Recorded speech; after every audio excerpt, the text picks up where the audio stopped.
At ngayong araw ng Valentine's Day, huwag pong mabibigla ang ating mga kababayan kung tumaas ang halaga ng mga sa Dangwa at sa inyong mga suking flower shop.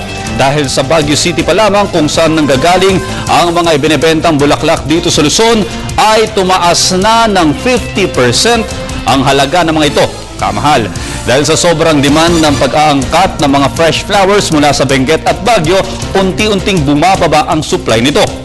Lalo pat marami na naman ang maghahanap nito para sa nalalapit na panagbenga o flower festival nito o nito ring buwan ng Pebrero. Mula sa 200 piso na presyo ng kada bundle ng red rose, tumaas ito ng 450 pesos. Habang tumaas naman ng 400 pesos ang presyo ng bawat bundle ng white rose mula sa dating presyo nito na 150 pesos lamang. Tumaas naman ng 50 pesos ang presyo ng kada bundle ng carnation mula sa 35 pesos. Habang ang orchids ay tumaas ng 35 pesos hanggang 40 pesos mula sa dating presyo nito na 20 pesos hanggang 30 pesos. Gayunpaman, tiniyak ng ilang mga flower growers na sapat ang supply ng bulaklak sa kanilang syudad.